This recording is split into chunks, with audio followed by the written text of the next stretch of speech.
Welcome back to Afternoon Live. When it comes to family meetings, some people think of them as tense, tiresome, or even boring, but it is possible to use these meetings to build love, support, safety, and nurture. Here to share how, we welcome back licensed professional counselor Christine Babinec.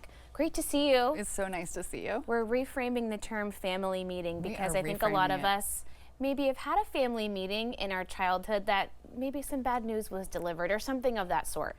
Exactly. No, we're approaching family meetings as a preventative and as joyous and for the purpose of connecting, looking to find support, seek support, and also provide support to our loved ones. Yes. Well, and be productive as well. So let's talk about, you've got some 5 really simple and approachable tips for us, starting with creating an agenda and including your partners or your kids in that. Exactly. So every family is different. So maybe the first meeting we have is, what do we want to do during this time? Yeah. What is it going to look like for us? We may be a family of 2 people or just 2 adults. We may be a family that has pets. We may be a family that has kids. So we're going to address different things. But again, the point and the purpose is that cyclical or that weekly kind of check-in. How are we doing? What are our needs? How can we connect with each other and have less loneliness in our life and better, higher communication? And it doesn't have to take a ton of time, right? No. In fact, I usually recommend 15-20 minutes tops.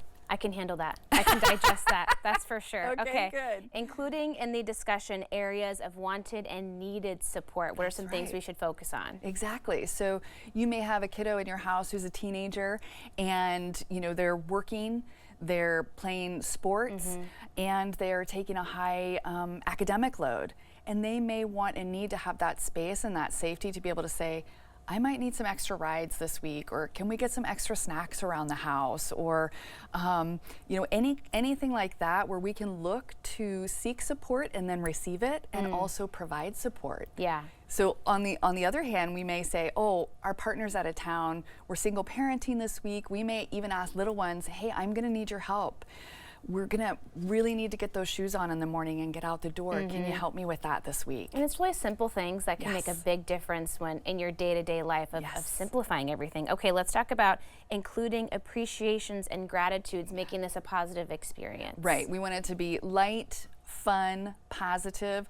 These family meetings, these weekly ones where we're doing check-ins, we're looking for areas to support others, to receive support. This is not the time to deliver bad news.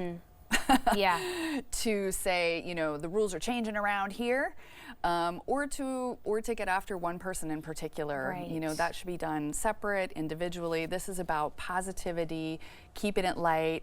In my house, it's Sundays, right? So after dinner on Sundays, we're making ice cream sundaes and talking about the week, talking about what we're going to do, how we're going to approach it, who needs what when. That's great, and a sweet treat helps the medicine go down a little easier, right? Too. A real Mary Poppins situation. Okay, you also say discuss both individual and family needs and goals, including everybody in the conversation. That's exactly right. So not just focusing on me, what I want, but also we. Right, reestablishing that, deepening bonds, deepening connections. How are we connected? How can we love and support each other? Okay, and then visit and revisit what is working well and what might require some adjustments as you go along. That's right. Even if you're a family of 2 grown-ups, life changes. Things are changing all the time. Job changes, friendship changes. Any big things that are happening in our life, we have to address, are the rhythms and the patterns that we have still working for us? If so, great. If not, why not? And what kind of changes do we want to put in place? And you have a couple of extra tips for us as well, like don't dwell on the past or a future trip. This is about what's happening today and the now. Right. This is about the here and now, and not just necessarily this moment right here that I'm with you, but in the next week or so, what does our life look like? How are we going to approach these things? If we have big ticket items, we might want to table that. Let's all of us think about that over the next week.